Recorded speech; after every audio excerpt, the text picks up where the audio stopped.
I'm going to cover something in this video that is so basic, so elemental when it comes to delivering comprehensive financial services to affluent ideal clients that when I walk through this, your first reaction is, my gosh, this is so simple. This is so basic that surely every advisor does it this way. And I'm going to tell you no, less than 10% of advisors actually deliver service in the way that I'm going to describe it. I'm going to lay out a framework for you to create a comprehensive written lifetime financial strategy, a backbone, and a framework for creating a strategy for an affluent ideal client that is not only rock solid, but it's clear to the client. I've studied the data, and the data that I've collected has to do with the way clients perceive the service they're provided by their own financial advisor. According to actual clients, less than 10% confirm that their advisor actually delivers their financial plan to them in this manner. So I'm going to walk through a very simple framework that for some reason our industry has disengaged from, but it used to be the basic from the mind of the client. This is what they expect. This is what they think they're going to get when they first hire you. When the actual planning is different or disconnected from this model, it confuses them. And more importantly, it's not worth the most that they're willing to pay because there lacks clarity. It may be that you're doing planning behind the scenes that's extraordinary, but the fact that it's not communicated clearly to them is not worth paying top dollar. So what is this magic methodology that's so simple that I'm talking about? I want you to think of an acronym. It's OST, Objectives, Strategies, Tactics. Now, this is really basic, but I want you to follow what I'm saying. And it's mainly because less than 10% of financial advisors in the current market develop their plans in this manner, but yet this is what clients not only want, they swear they're not getting from their current advisor, yet this is the most valuable format to them. Objectives, strategies, tactics. Now, what am I talking about? You cannot have a strategy unless there's an objective. It's just the definition of a strategy. You tell a client, I've created a strategy for you to achieve your goals. And the client says, really? That's great. What are my goals? And if you don't have the objective, you can't create the strategy. So in the case of goals, you have what the client has shared with you that they're trying to achieve. I think we're good so far, right? You've got goals that the client has shared with you, and now you're going to create a strategy to achieve those objectives.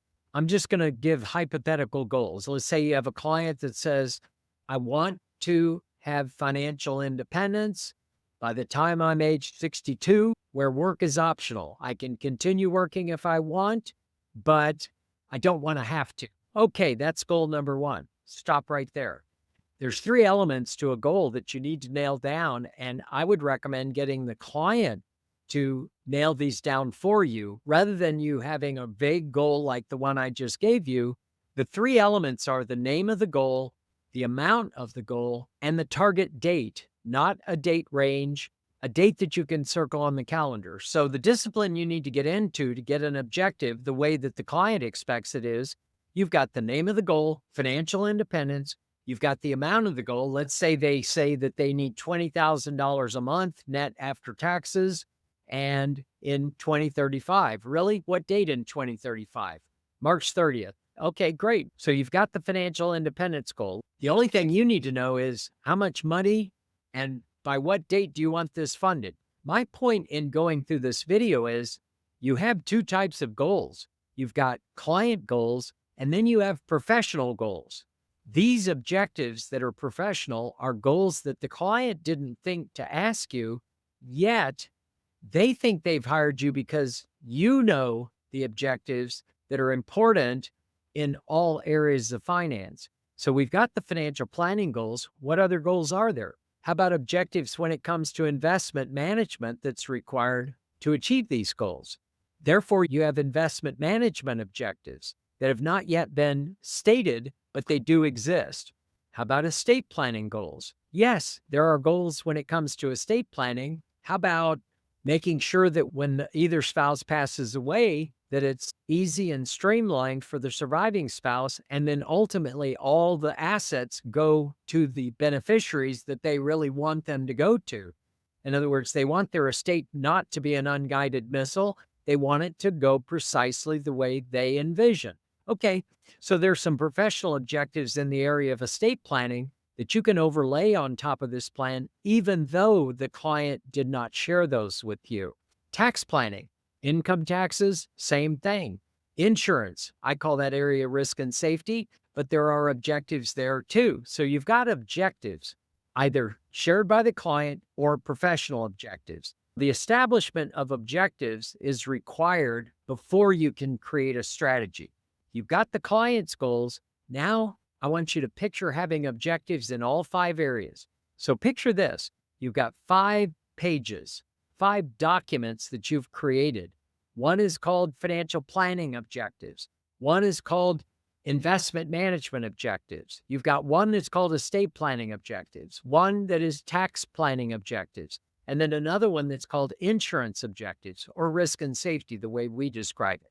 On each of those documents, you're going to list all of the objectives. In investment management, you've got to establish what those objectives are that are required to achieve the goals the client has shared with you. Estate planning, you've got to overlay some professional objectives on estate planning. Same goes for tax planning and insurance or risk and safety.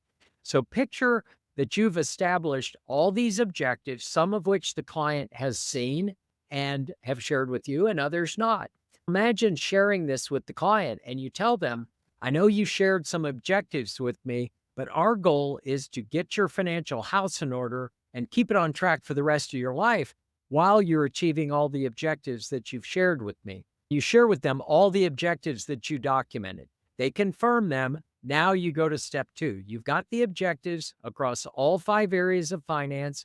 Now, underneath each objective, one by one, you create a strategy to achieve each objective, and you document that. Finally, after you've got a strategy to achieve each of the objectives, now you look at tactics. What are tactics?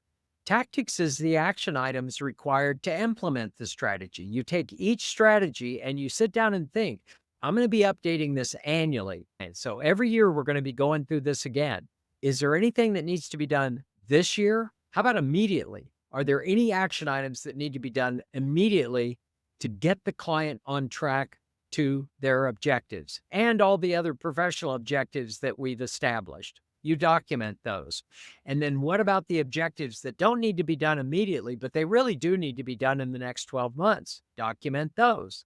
And then there are the action items and recommendations that need to be done in later years. We document all of those, but keep in mind, we're not doing fortune telling on the future. We are going to come back annually and update this whole thing so that it's improving and course correcting as we journey through this plan with the client. Now you've got something that is very clear to the client. I'm just having you picture these documents so that you can understand from the client's perspective that you can create a comprehensive written lifetime financial strategy without software, without any other tool other than a document, as long as you've established all the objectives and documented them, and the client can see that.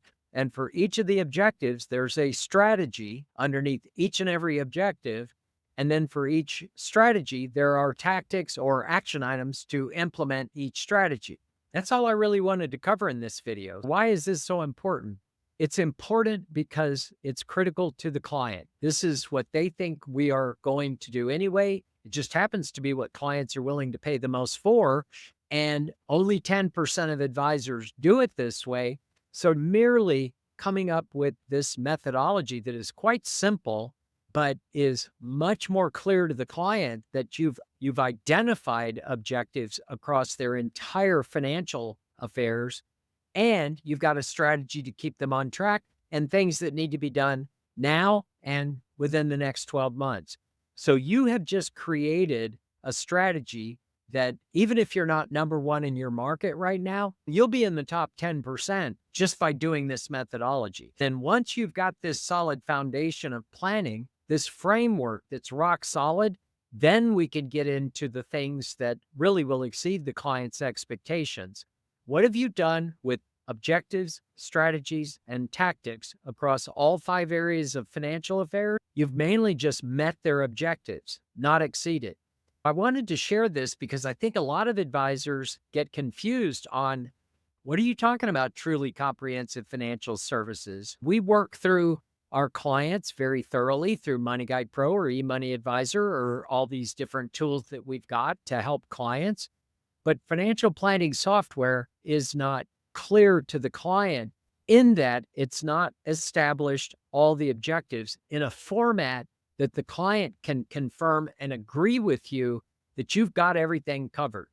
Nothing is likely to fall through the cracks, and you've got a process in place annually to make sure that you're thorough and that you make the course corrections required because things change, things drift off track on their own, and you've got a process to make sure that you are proactive.